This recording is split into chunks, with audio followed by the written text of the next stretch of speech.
Well, hey there, welcome back. So where we got to last week, Paul was trying to reframe the Philippian understanding of their place in Christ as citizenship. Now, for us, we just don't have that sort of framework. We don't think about citizenship as seriously, or it's not as important to us, perhaps certainly in a place like Australia, as it would be in a place like first century Philippi or anywhere in the ancient world. Citizenship was a core marker of your identity. Now, I can say I'm an Australian, I have an Australian passport, I've got an Australian accent, I've been born and raised and live in Australia. And so it tells you a small part about me, but really not much. It's not, I could say to you, I'm an Australian, and that doesn't really give you an indication of what sort of a person that I am. That really not at all, because to be an Australian, there are very few characteristics of what it means to be an Australian. You can be an Australian and speak any language, you can be from any background, be of any skin color, of any ethnicity, and still be an Australian. And so it doesn't have as much resonance when it comes to trying to describe or trying to understand the sort of person that you are. But it's a different story for someone in the first century. So when Paul says that he's from Tarsus, that means something, because Tarsus is an educational city, for example, and that gives you a sense of perhaps the sort of education that Paul would have, or the sort of sophistication that Paul might have. So wherever you're from, the fact that you can draw on your citizenship as a marker of not just where you're from, but of the sort of person that you are, it has a very different set of characteristics, or a different set of meanings than it would for us necessarily today. And so what he's trying to say to these Philippians is that I know you're Philippian citizens, and that means something. It has a lot of history and characteristics that we talked about last week. But what supersedes that is that you're also a citizen of heaven. Now, keeping in mind that just because you're a Philippian citizen, you're also a Roman citizen. You're a Roman citizen. Now, Roman citizenship, as we said, sort of transcends local citizenship. So you can actually be both. It's sort of this dual citizenship idea. So you can be a citizen of Athens or Corinth or Ephesus or these places and be very proud of that, and be born and raised, and maybe have never even left to that place, but at the same time also be a Roman citizen. And that has its own set of obligations. And now in reality, what it also does is transcend and in some ways supersede what it means to be your local citizenship. If, for example, your local city said, no, we will no longer worship or recognize the emperor as a god, or we will have gods that are greater than him, that can be a problem, because the emperor will say, no, actually I am a god and I'm the most important god, so you can't subordinate me to some local deity. It doesn't work that way. And so there is a sense in which that Roman citizenship does transcend, but it's never really going to be in any way that is problematic for any of the locals. They can very easily incorporate, and really it's to their benefit to incorporate this superior Roman citizenship, because it provides them benefits. It provides them Roman favor that other places or other people wouldn't have. And that is of great benefit. We've already seen how Paul, as a Roman citizen, can draw on his citizenship to make an appeal to Caesar that other people simply wouldn't be able to do. So you've got this sense of citizenship. It's a very important feature of what it means to be somebody in the ancient world. And so Paul's saying, above all of that, you're actually citizens of heaven. You're citizens of this new kingdom. And that means something very significant, very, very unique. It's actually a very important thing to take seriously, because it comes with it a set of expectations. A citizen of the kingdom of heaven will look a certain way. There's a certain expectation that comes along with that. And primary of that is that you look like Christ. Christ is your king. Your allegiance is to him. And so you're going to embody his values. And what that looked like to begin with was suffering. We saw in the last passage from last week that what Paul, or what characterizes a Christian's life, is a shared suffering. It's not, Christ he's doing fine, but you have to suffer. No, he suffered, and so therefore that is something that's going to characterize your life as well, just by virtue of being a Christian, by virtue of living in this world but worshiping a different king is going to bring trouble for you. But that's part of the course. It's part and parcel of being a Christian and be part of this kingdom is that you're going to suffer. It's just something you have to expect. And so it's not something to run away from. It's not something to be ashamed of or something to hide from. It's actually characteristic of this kingdom. It's part of the citizenship. And so what it would say to you when you experience that is, in fact, that you're part of the team. You're actually experiencing what you should be, which is almost a good sign. It's almost something that is a reminder that you're doing it right. So don't shy away from it. Recognize that it's actually something that is going to come along with being a citizen of this new kingdom. So that brings us to this week in Philippians 2, where Paul is now he wants to unpack for them what that looks like, what it actually means to be a citizen. Now, the other, I guess, characteristic of citizenship is that you have an obligation to your fellow citizens. It's not just that you share a common citizenship and you might share the same values or beliefs, but you actually have an obligation to one another. One of the primary obligations of any citizenship is that you need to fight for your city or for whatever the group to which you belong. You're expected to do that. And that's a mark of pride. That's a mark of honor. And so, if we go back to the Athenian situation where it was expected that when you turn 18, you join the military, you become a citizen, you join the military, and you make yourself available to fight for Athens if and when you're called on. And you do that with great pride. You want to do that. It's not just for the personal glory that comes along with fighting, but it's the fact that you fought for your people, you fought for your city, and you fought to protect and defend the people that are part of your city, part of your world. And so that's an expectation to do that. And so what citizenship brings with it is an obligation to the community. Now, I've talked about this 100 times already, but the question in the ancient world is never who are you? The question is always whose are you? Who do you belong to? Who do you identify with? Who's your group? And what that then means is that you have an obligation to stand with your people, to fight for them if necessary, but also to relate to them in a certain way, that your priority is not about personal attainment. It's not about personal gain. It's not about, well, how can I use this people or use this city's resources to enrich myself? Now, of course, a narcissist will do that. Of course, there'll be people that will try to do that out of selfishness, but that is contrary to the expectation. This is a society where you understand yourself only within the context of the group. Paul talks about this body analogy in Corinthians 12. He says, we're all part of the body. We all have a function to play. That wasn't his idea. He didn't come up with that. That was always being talked about, going all the way back to Plato, this idea that we're all part of this greater whole and that we need to function together. We need to find our place within that and then do that and actually act appropriately to whatever our place is within this community. So that's a standard idea. And in fact, the only healthy city is one where everybody is acting properly, doing their part, doing their bit. You have to fight. So you can never understand yourself apart from other people. You can only understand yourself with other people as part of this whole and finding your place within that. So the citizenship brings with it a communal obligation, an expectation of the way that you act towards one another. So it's no surprise then that when Paul talks about us being citizens of this new kingdom, we should act towards one another in a certain way. It's not just about us individually, it's about how we should function together as a community for the mutual benefit of one another.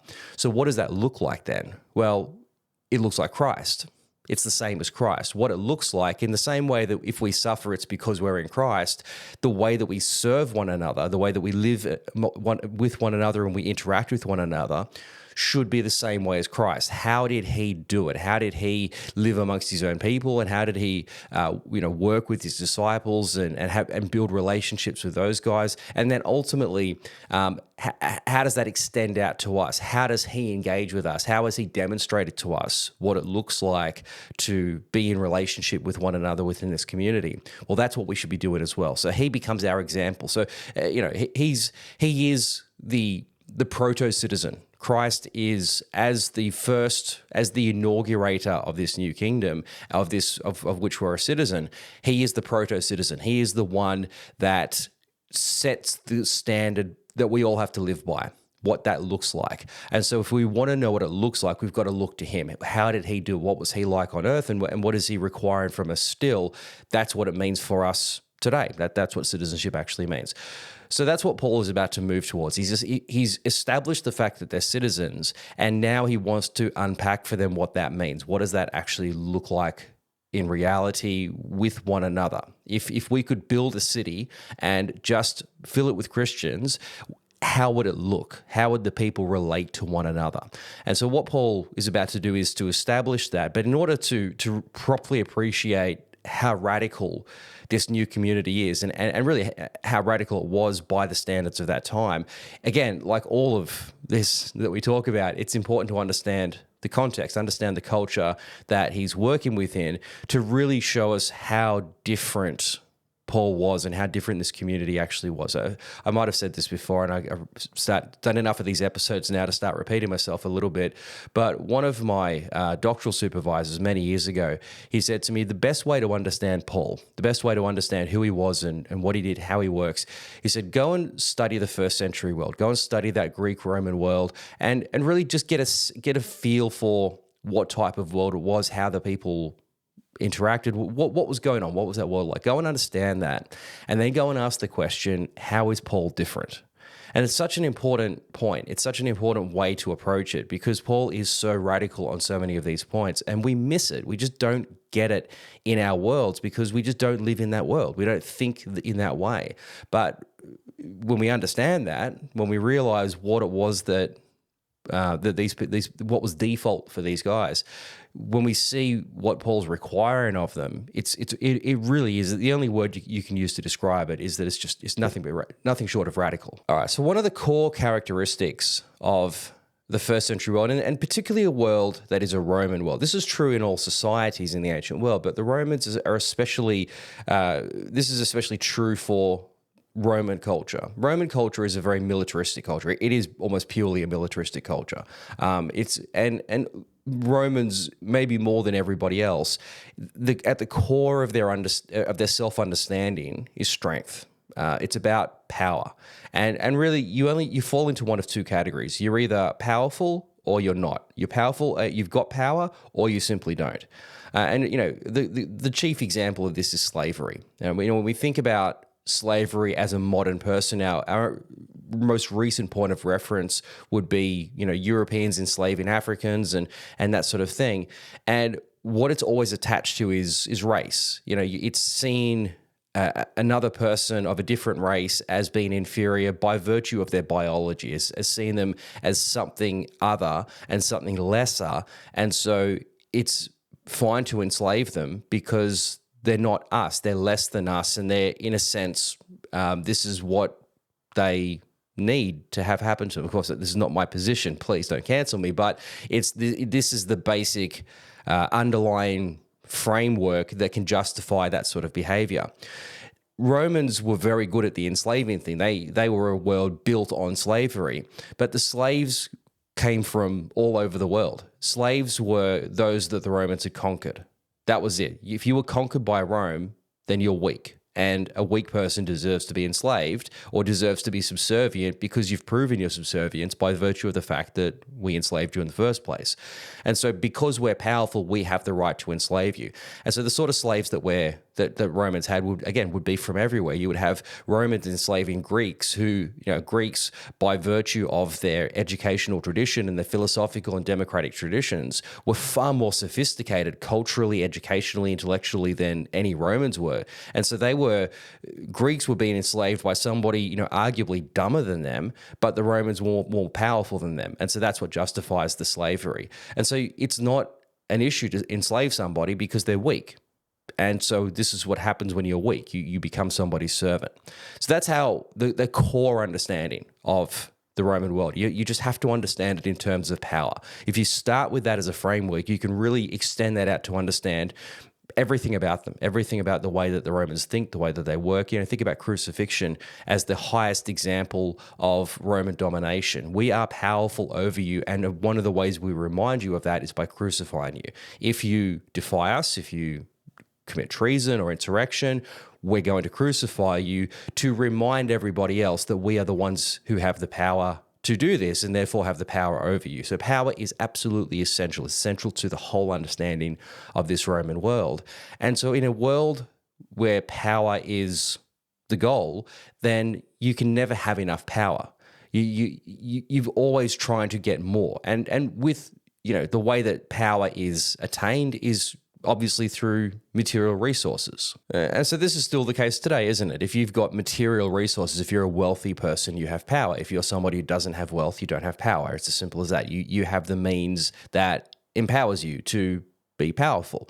And so the way that this is described is that you have resources. You have the Greek word for this is the word dunamis. This word you might be familiar with it. It's sometimes it's used, certainly within Pentecostal circles, to describe the power of God. And it's talked, the power of God is talked about in this way, the power, the dunamis of God. But that word dunamis, it meant power, but really what it meant was material, it meant resources. It meant the means to achieve a task. So if you have a lot of financial wealth, then you have a lot of means, you have a lot of resources, which gives you the power to do the thing that you're desiring to do. If you don't have those resources, you don't have power. It's very simple. And this is still true today. A person with no means of, with no finances or with no material wealth simply just doesn't have power. They simply don't. They're weakened in this world and certainly vulnerable to exploitation from somebody who does have those means and who does have those resources. And so that's never changed. It's always been true of human societies wherever you find a human society. And so for the Romans, this is no less true. The powerful ones are the ones with all the land, the ones with all of the material resources that empower them to be the people in charge. But again, as with all human societies, those with power can never have enough. When you've got power, you want more. You want to be able to achieve more. It starts to get to your head. You start to want to get more and more of this. And so you can never stop. You've always got to have more. And so the way that this plays out, well, it plays out in many different ways. It plays out with just wanting to get more wealth, wanting to get more land, more resources, whatever that looks like. But it also comes with political power, with social power, with having more authority to do more things. And so, think about if you're in an army, that's by virtue of being with having weapons and by being part of an army, you have some sense of power. But if you're just a lowly recruit, you don't have a lot of power. But as you climb the ranks, you get more authority over more men and over more units. And so that can encourage you, that can sort of incite you to want to do more, to want to climb higher. We want to climb the ladder of success, we want to climb the ladder of power, and therefore have more influence. We don't have power by virtue of any of our material resources, but rather in the authority that's been given to us to do more, to lead more. And so you can apply that, we can still apply that in businesses, you can still apply that in many contexts today, where the power simply is in the position, it's in the title, and it's in the authority that's vested to you by the people that you are overseeing or that you're leading or you're ruling. So there's so many different ways that you can have power, and that with all of them, there's going to be this internal desire as humans, as the idolatrous people that we are, to want more, to want to be more like gods, to be more like the most powerful people. So again, this is all so true of the Romans, but what it is, I guess, fueling this or amplifying this desire is that power actually is a good thing. It's actually seen as what makes you truly virtuous. The truly virtuous man is somebody who's powerful. So the more power you have and the more dominance you have, the more virtuous you are. You're actually seen as a better person because of that. We can look at powerful people today, and there's a sort of a humility it's a little bit sort of a tinge of humility amongst most people that say, yeah, there's maybe too much power, or we've maybe a bit of a tall poppy syndrome, particularly in a place like Australia, very tall poppy syndrome, where if you start to get a bit above the pack, we're going to cut you down. We don't like hubris. We don't like people that have too much. We want to bring you down to our size a little bit. But in the Roman world, you don't get that. That's not the case. It really is. There's a virtue that comes along with being powerful. And so naturally you want to climb the ladder, you want to be at the top. And so how this looks is actually quite formalized in the Roman world. You actually, you find yourself by default placed within formal ranks. And so there are formal legal positions that you hold within the society based on simple characteristics. So the two key characteristics, the two chief ways in which you can exist are either as a free person or as a slave.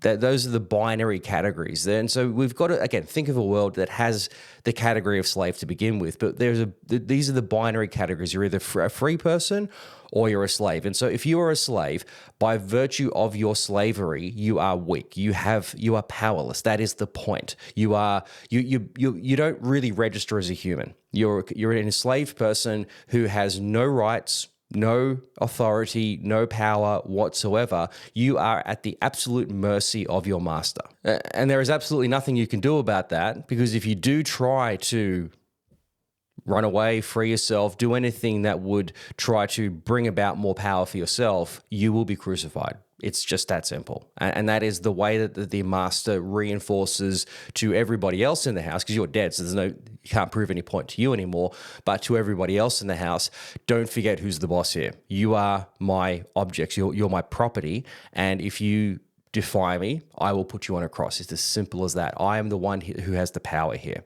And so those are your binary categories. And there are a lot of slaves in the Roman world. I was reading something the other day that was saying basically in the Roman world, if you've got less than 4 slaves, you're poor, right? Slavery is so common that everybody has slaves, that if you've only got 1 or 2 or even no slaves, what's wrong with you, right? It's like you don't have a TV or something. Like, are you that poor that you can't even afford a television? Like, what is going on in your life? So those are your 2 key categories, but there's a lot of obviously gray area within that. Now, above humans, of course, the most powerful beings are the gods. And we can never dismiss the gods, but we can never be them either. But they are the most powerful. And the reason why we worship them is not because we respect them. The thing about the gods, you don't respect the gods because they certainly don't respect us. They don't care about us. And we don't really care about them. And there's no relationship with the gods. There's just none. Jupiter and Neptune and these gods, they don't care about us, but they can also do a lot of damage to us. And so we need to respect them for that reason, because they have more power than us. They can do supernatural things to our world that we can't control and we can't stop. And so we don't want that to happen. We don't want Zeus wiping out our crops with a vicious storm or something. So he has more power than us. And so for that reason, we must respect him. And you always respect power. You always respect authority. And the ones that have that the most are the gods. So that's why we worship them, again, because they're the most powerful beings, and we don't aspire to be them because we can't. It's not possible. And if we do try to become like gods, we're going to get cut down in doing that. And particularly in the Greek world, that's just hubris. You can never aspire to be that. Don't ever try. So just don't bother there. But they have power. And so we sort of set them aside as the most powerful category. And then we think about, okay, who are the people with power, or how does power work within the human world? Well, of course, as I said, there's the binary of slaves and free. So those are the 2 key categories. But within them, there are also other formal categories, formal ranks that sort of help to categorize or put people on a shelf, put people within a particular box to help understand them. So I said to you that at the very bottom, of course, are the slaves. They are at the bottom of the barrel. They are the scum at the bottom of the barrel. They barely register as human beings. That's how low they sit. They almost don't make it into that category of being fully human, which is why they need to be enslaved. It's almost our responsibility to a person who is like that to create a situation for them that is the most appropriate to their station in life. So that's our slaves. Above them, we have another rank, another formal rank, which is called a freed man. So somebody who was a slave, but has been freed from their slavery. And what is generally common with Roman slavery is that most slaves will be freed at some point. It's one of the incentives of slavery. If you know you're going to die as a slave, you're more likely to fight back. You're more likely to try to escape because you're going to kill me anyway. I'm going to die here anyway. I'm going to die a slow, just degrading death by being your slave. Maybe I'll have a shot. I'll try to escape, right? Because I'm going to die anyway. Well, better die quickly on a cross than to die slowly at your hands. So you give them an incentive. There is an incentive to slavery, which is that if you work hard, which is if you don't disobey, not only will we give you a small amount of money, and slaves were paid the tiniest little bit of token, almost like pocket money to kids. It's not really worth anything, but it's something. It's this tiny little bit of incentive to work hard and to not be disobedient. And you can keep that. That's your money to use. And if you are smart with it, you will use that and save it up to buy your freedom. You can actually purchase your own freedom back from your master with this little bit of money that you've been saving up. So it incentivizes you to not be problematic, to not be any trouble to your master. And so eventually you can be set free. And so to be freed from slavery was quite common if you didn't die along the way, but also it was an incentive, as I say, and it actually brought with it its own set of privileges. Apart from the fact that you're now free from your slavery, even though you're free, you're still somewhat obligated to your former master. They still have a sense of control over you because they used to own you. So they can still call on you if need be, but you are technically free. You can go and make a life for yourself. You can now self-sufficient. You can look after yourself. You can go and start your own business or start a family, whatever it is that you've been wanting to do. You can now do that as a free person. And on top of that, you've actually got Roman citizenship, which is an unusual thing. No other citizenship would be given to any slave, let alone or an ex-slave, let alone a slave. Whereas for the Roman slaves, it was actually another one of the incentives. If you are set free, you're going to get citizenship. We're just going to put you at a higher status above other people that don't have citizenship. That's going to give you that, and you take on the name of your master. Because you used to have just a slave name like Felix, for example, just you're lucky, which is an ironic name to give to a slave. But you also take on the name of your master because as a reminder of who still, in a sense, owns you, but at the same time, sort of as a reminder of, or as something of a status marker of being associated with that, still with that particular person. But there's always a taint to it. You're a free person in that you're no longer a slave, but there's always going to be that black mark against you, that taint against you, that you were once a slave. And so because of that, you can never hold political office. Simple as that. You can never hold any place of authority because you've always been an ex-slave. And so that will always work against you. It puts an automatic limit on your ability to go to any sort of heights within society. Now your children can, and this is typically what would happen. You get set free from your slavery, and then you would set your sons up for public office, you try to give them those opportunities because they are actually free born. You're a freed man, but they're free born because you're free, therefore that your sons are born free. So they have those opportunities. And that's one of the ambitions is to set your kids up that way. So that's a formal category that you fit within, and it brings with it some perks. So again, apart from no longer being a slave, but it also brings with you the citizenship and some of the connections that come with being associated with still your former master. So that's another category, and it's one that we're just not familiar with. We just don't have any world view for that. Thank God we don't have, certainly in the West. I used to be a slave, but now I'm no longer. We're all free born. And that's our next sort of category up from that, which is that you are free born. So the core benefit, of course, of being free born is that you're free born, right? You're not enslaved. And you are within the other side of that binary, which is that you're free as opposed to being a slave. So that is obviously of benefit to you. But within that category, there is still room for growth. There's still ranks within that places a few people above the rest. And what we're talking about here, are getting into the ruling class, the political class, the ones that have the means, that have the 1%, that have all of the wealth, all of the property, that actually have the power to enact their own will, enact their own desires, to actually hold places of authority and enact authority over other citizens. And so within this category, there are their own categories. If you go out to a place like Corinth or Philippi, the ruling elites, the political class, are what we call decurions. So these are a formal rank, which basically are the ones that hold office. And to qualify yourself for this particular rank, you need to be worth 100,000 sesterces. You need to have a property value of 100,000. Now, it doesn't sound like a lot if we're talking about dollars, but a sestertia is a day's wage. Now, so 100,000 days' wages is what you need to be worth in order to qualify for this position. Now, again, it may not sound like a lot, but when you consider that most people are struggling just to earn that sestertia a day to survive, to have that just as your property value, and that's a minimum, and that's just, many of these people are going to own much, much more than that, but just to have that much value to your name already places you well and truly above the other 99%. You are absolutely the top 1 to 3% of this world. And so you, by virtue of that power and, power being your financial means, you are entitled to hold political office and to gain more power for yourself in doing that. So that's what it looks like in a place like Philippi. When you come to Rome, you have other categories again, which are similar, but the one above that is what we call the equestrian. Now, this has a whole history going all the way back to the early days of Rome. If you're a horse person, you would have picked up the equestrian.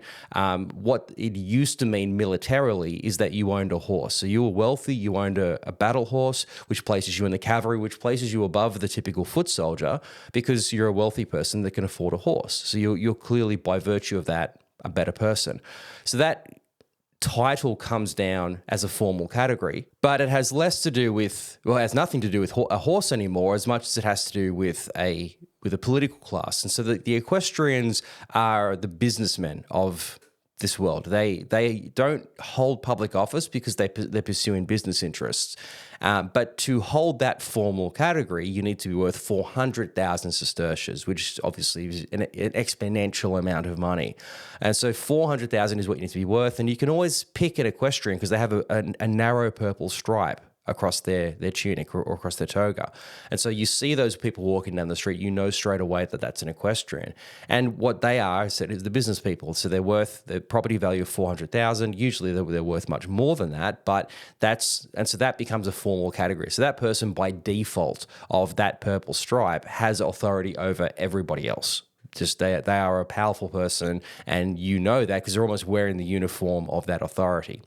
But then at the highest rank, the highest level that you can achieve is the senator. Now, the senators are the proper political class of Rome. These are the ones that are in Rome. They're the ones that actually run the whole Roman Empire.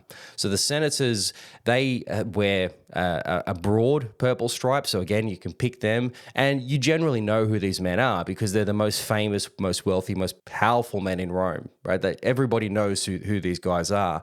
And to hold that position, to hold the office of senator, you need to be worth 1 million sesterces. So just extraordinary amounts of wealth. And again, they would typically earn much, much more than this. But you need to be worth 1 million sesterces just to qualify to run for the Senate. So you're running for Senate in the sense that you're running for an election, and by being voted into a political office, you automatically become a senator. You are given that rank, and so long as you can maintain the property requirement for that office, you're always going to be a senator. It's something that goes with you forever. So you're perpetually a senator as a result of that. So that's the highest class amongst that. And then above that is, of course, the emperor. We don't really talk about the emperor because there can only be one emperor. And that the emperor is somewhere between a god and a human. So he's got to be in a category of his own. But for everybody else, you fit within one of these ranks. And so that's a very important way that we distinguish between each other. You're a slave, you're a freedman, you're freeborn. And if you're freeborn, are you of the elite? And by virtue of that, are you the powerful ones? Are you the ones that hold all the wealth and hold all the political office? Well, that's where you fit. And so long as you fit somewhere, and it's by virtue of where you fit that we understand how to engage with you, how to deal with you. But even within where you fit, there are ways of climbing the ranks. And it's always about climbing the ranks. This is the most important thing to keep in mind. For instance, if you're a senator, you enter into the Senate and you enter into the lowest office. Now, at the bottom of the ladder of success is the military tribune, this is basically where you go and become a secretary for a general as usually about the age of 20, something like that. You finish your education and you're going off and you're starting your public life. You need to go and serve in the army, and you go and serve as a military tribune. You go and work with the general, go and do whatever, run the errands, whatever needs to be done, and then after a while you can come back to Rome and you're ready to run for public office back in Rome. So the first position that you could hold is as a quaestor. Now, what this is again, is just a secretarial role. You go and you work for a governor of a region, you go and serve them, you go and basically just be their secretary, and you learn the ropes. You learn what public office is all about. Now, you can only run for this position at the age of 30. So there's an age qualification for all of these positions. So you run for quaestor at the age of 30, you get elected into that position, and you're now a senator. Congratulations, you're a senator, and your career is ahead of you. So you do that office for a year, and then that's it. You've earned your place in the Senate, and now it's up to you as to how high you want to achieve it. Now, of course, everybody wants to continue to climb the ladder because it's a world where it's about power. You want to always be at the top. And so your next office is going to be the aedile. Now, this is an office you can't hold until you're 36, but what the aedile is the director of public works. So you're the one who makes sure that the city's functioning. You're making sure that the infrastructure is functioning, the temples are functioning, that the people are entertained. You put in on games, activities for them to be entertained by, making sure that if you're in Rome that the grain supply is constantly working, because otherwise the people are going to be hungry and then they're going to riot. So you're making sure that everything's functioning. You don't have a civil service to do this. You don't collect taxes to make the infrastructure work. Somebody pays for that. If we need a new temple, someone's going to pay for that. If we need a new aqueduct, someone needs to pay for that. And so this comes out of your pocket. Now, you're really rich, so you can afford this, and you want to do this because this is how you gain a reputation. You want to be remembered in office as the person who put on the best games, or who gave out the most bread, or whatever it is that you did for the people. You want that because you want their support when you run for the higher offices. So it's an opportunity to really just bribe everybody. Now, this can send you broke. You can't necessarily afford all of this yourself, so you're taking loans, you're borrowing money from everywhere you can to fund all of this because you want the reputation. You want what comes along with being in that office so that later on you can go for those higher offices. Then at the age of 39, you can run for a praetor, which is a judge. You can sit as a judge in one of the courts, and this is where you can build your reputation as a great orator, as somebody who has proceeded over famous court cases or whatever it might be. You can it's another opportunity to make a name for yourself and establish yourself within political office. So that comes at the age of 39, and from there that becomes a launching pad to the highest office, which is the consul. So you're basically the head of Rome for that 1 year period, and so that's the highest you can possibly achieve. And it's kind of like a prime minister or a president. A lot of people will aspire to those offices, but only a very few will ever get to them because they can only ever be 2 a year. And so you might run for election, but miss out multiple times and never actually get to hold that office. But if you do achieve that, that places you at the top. You are not just functioning as a consul, but you will also always be remembered as a consul. In fact, in Rome, the year itself is named after the consuls. And it's not numerically named, it's named after the people in office. There'd be coins minted with your face on them. So in perpetuity, you're going to be remembered as having been a consul. So that's the highest office you can possibly achieve. Again, apart from the emperor, which nobody can actually aspire to, it's something you inherit, but for everything else, that's the way that you can climb. But then within that, the question is, how do we distinguish between senators or equestrians or even amongst slaves? Who are the best amongst them? And so this is where we talk about status. I kind of liken it to, now I'm not a tennis fan, but I'm conscious that there's people from all over the world listening to this, so tennis is kind of something you might better at least resonate with. Right now, at the moment, there are around 1,800 professional tennis players. Now, there's probably millions of people that play tennis for fun, but only around 1,800 get paid to play tennis. So that's not many. So already, of the millions of people that call themselves tennis players, only 1,800 get paid, which would place them in a category above everybody else. Now, you might be a great tennis player that could earn money from it, but you hear what I'm saying here. So these ones are the better ones amongst the millions of tennis players because they're actually good enough to be paid for it. So that places them at a higher status. But then within that, of the paid ones, how many of them have you ever heard of? How many of them do you know? Well, the ones that, for someone like me who doesn't really watch tennis, the only ones that I really know are the ones who've won an Open. So there's the 4 Opens a year: Wimbledon, Australian Open, US Open, and the French Open. So it's the ones that play in the finals. Once you get to the finals, you're starting to become one of the more well-known players. And certainly to have achieved or have the ability to get into the finals of an Open to begin with places you at a pretty high at a pretty high category. You're better than most of those professional tennis players because you're good enough to get into the finals. But then what places you above that is that you win one of the Opens. If you've won an Open, now you're starting to become a household name. So even outside of the tennis world, you're going to start to be recognizable because you won one of the major or achieved one of the great achievements of being a tennis player. But then what if you win 2? Well, that's going to place you above the person who's only won 1. What if you win 3? Well, that puts you above the person who's only won 2. And now we're getting down to proper household names. But to achieve 1 is an incredible thing, but to get 2 or even 3 is an extraordinary achievement. But then at the top of the pile of all of the professional tennis players, at the absolute top of the pile is somebody who's won a Grand Slam. And that means somebody who's won all 4 of the Opens throughout their career. So a career Grand Slam is somebody who's won all 4. And again, now we're starting to get down to a list, at least in men's professional tennis, of 8 men. I've only got the stats for the men's tennis here, but in the men's tennis, only 8 men have ever achieved that, a career Grand Slam where they've won all 4 of the Opens throughout the course of their career. Now we're talking about actual names that everybody would know: Roger Federer, Novak Djokovic, Rafael Nadal, these sort of guys. Those are an elite level. Now, of those, the ones that have won a Grand Slam, then there's some that have won them in a non-calendar year, that is 4 in a row. And now we're talking about literally Novak Djokovic. He's won 4 in a row. So in a non-calendar year, he's won all 4. And then you've got guys that have won them within a calendar year. And so we're going back to the 60s to get names like Rod Laver to start to figure out who these people are.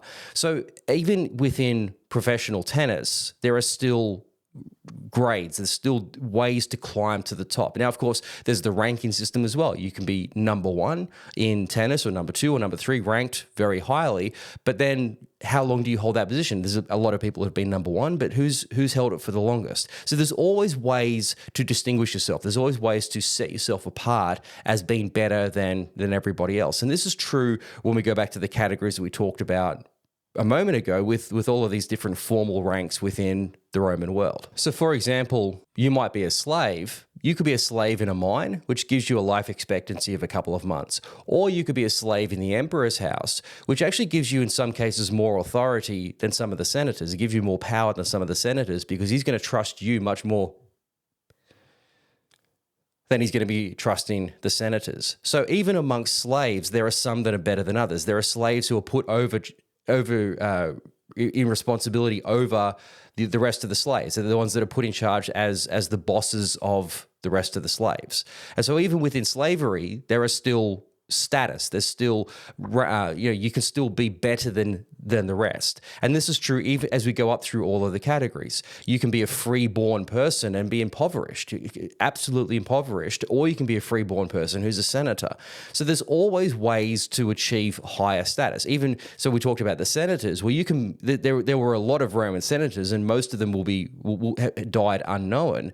But then there's the ones who became consuls who've literally got coins minted with their faces on them. And then you've got senators who became consuls multiple times, not just the once, but multiple times. And so these ones are even rarer again because you can't hold that office. There's a 10-year gap between the first time and the second time you can hold that office. So to come back and hold it again is an extraordinary achievement. So even amongst senators, there's those that are higher than those that are below. And again, all of this is what is essential to this world. It's about power. It's about climbing the ladder. It's about being the most famous, the most successful, the ones with the most resources, the ones with the most authority. That's what we're trying to do. We're always trying to climb to the top. We're always trying to achieve the highest place that we possibly can within this world. And so you can probably see where I'm going with this. But if that's what characterizes Roman citizenship, then you can imagine that Christian citizenship brings with it a complete inversion of this model. And that's exactly what Paul presents. To be a citizen of the kingdom of heaven means we're doing the very opposite. In every way, we are the opposite of what this world calls powerful. Paul says that the message of the cross is foolishness to those that are perishing, and it truly is. It's foolish because what it advocates for is to do the very opposite, to actually become weak, to become enslaved, to actually surrender ourselves to other people, to love other people. Agape means to sacrificially love another person. That is servitude. We don't do that in Rome. That's not how it works here. But for Paul, this is the benchmark. This is what it looks like. What it looks like is Christ on the cross. And so that's what our lives should embody, exemplify, in order for us to truly say that we are part of this kingdom, to be citizens of heaven. And so he picks up on the passage we saw last week, which is where he said to them that, to suffer is actually a gift. That's actually what shows that you are with Christ. And so he picks it up in 2 verse 1. He says, therefore, if you have any encouragement from being united with Christ, if any comfort from his love, if any common sharing in the Spirit, if any tenderness and compassion. He's already said, if you're in Christ, you're going to suffer. But if you've suffered, then you're going to be comforted by Christ. If that's the case, that's what actually marks you out as being in Christ, that you've received from him tenderness and care and mercy that has empowered you throughout that suffering. That's actually a gift that Christ has given you. If that is the case, if you've received that from Christ through the course of suffering, then I need you to do something for me, right? You clearly, that marks you out as being in Christ, and you've been empowered by him. And so what I need you to do is not just to rest on that laurel and say, oh, look at me, I've suffered and Christ comforted me, and so I carry on with life. No, I want you to do something with that. You're clearly marked out as a citizen, and so can you enact that towards your fellow citizens? Can you do something with that? So he says it in verse 2. He says, then make my joy complete by being like-minded, having the same love, being one in spirit and of one mind. So if you have all those things, if you have that comfort from Christ, if Christ has brought you through that place of suffering and he's poured his Spirit into you and that's empowered you to get through that, what I need you to do is to take that and use that to build the community. Every community only works as a community because people are like-minded. People share the same common values. And so, it's particularly in an ancient city-state where it's a smaller community, and you take it down to the village level where everybody's, it's a few hundred people living in this village. Everybody has to be working together. Everybody has to be like-minded. Otherwise, the whole thing's going to fall apart. So it is about whose you are, but that comes with a responsibility, which is to uplift and build up other people so that this whole community flourishes, so that I flourish as a result of that. And so that requires us to be like-minded. That requires us to have the shared values, the same shared outlook, the same shared goals, so that by living and moving towards that same target, we can all benefit from that. Rather than working against each other, it's going to compel us to work together like a team. And we're going to achieve this singular task that can only be achieved by a team. So if you've received that comfort, what I'm asking you to do is to make my joy complete by living as a community, by living as citizens of this larger Christian community, and that will have its benefits, that will have its results. Now, here's where we get to the crux of the issue. This is what it needs to look like. It needs to look like Christ. It requires us to act in a way that is contrary to the way that this world would typically work. This is a world that seeks power. It seeks to use other people to gain a higher status for yourself or a higher rank for yourself. We need to do the opposite. We've got a Christ cruciform model that we're following.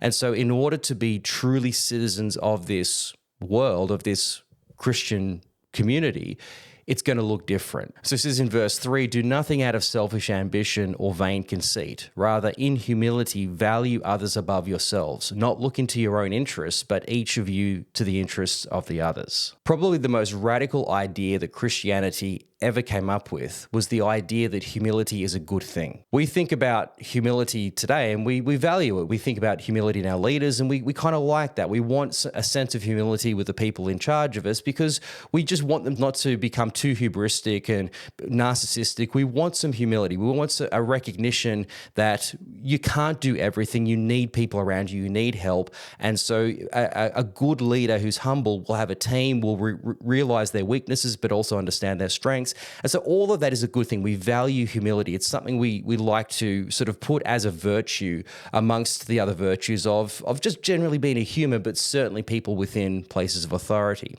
But when we go back to the ancient world, humility was an insult. The Latin word humilitas is a title that you would give a slave. You're a slave because you're humble. You have no power, therefore you're humble. So humilitas, if I really want to insult you in this world, all I have to do is say you're humble, because it's a synonym for slavery. It's a synonym for somebody who is enslaved by a person who is more powerful than them. Somebody who is at the mercy, at the beck and call of another human being is somebody who's enslaved. That is a humble person. And that is the worst possible thing you can ever accuse somebody of being, especially if they're a free-born person. Somebody who's free to be called humble. It's about the worst possible insult you can level against somebody. But here in Philippians, Paul turns around and he says, no, actually, that's what needs to characterize us. We need to be characterized by our humility, which is the same humility that Christ demonstrated for us on the cross. What he did for us was the most humble act anybody could ever possibly conceived.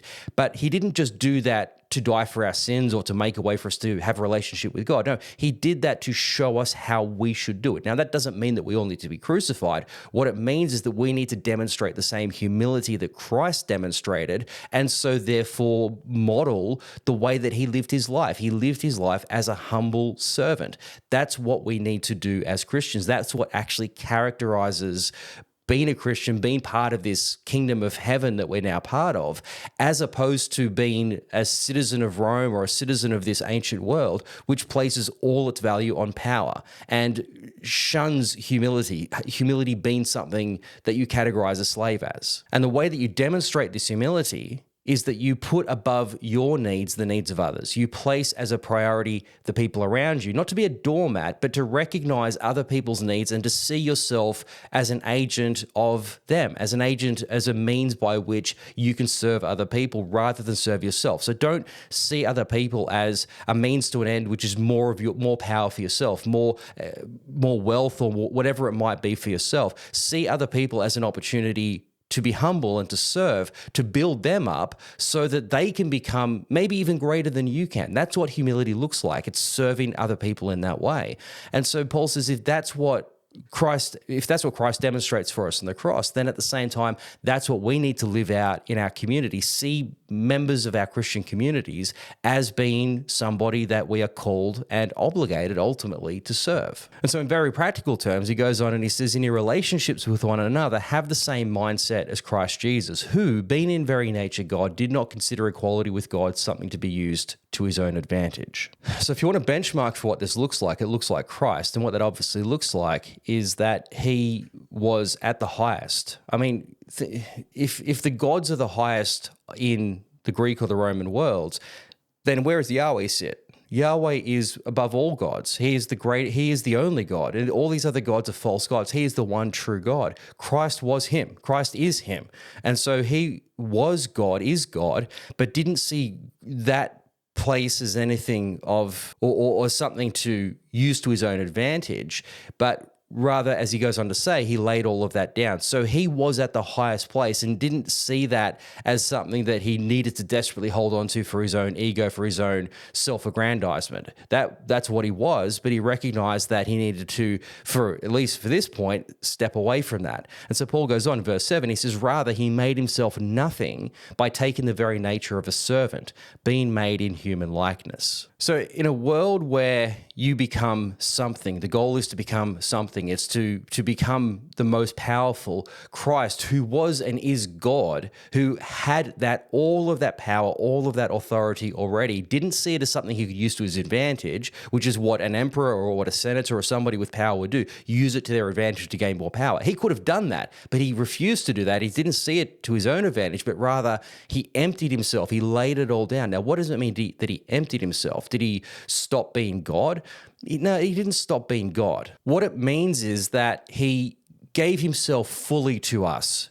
Like the servant of Isaiah, he poured himself out throughout the course of his life. He emptied himself completely. He didn't hold any, as the metaphor goes, he left it all out on the field. He didn't stop being God. He didn't sort of remove his deity in that sort of way.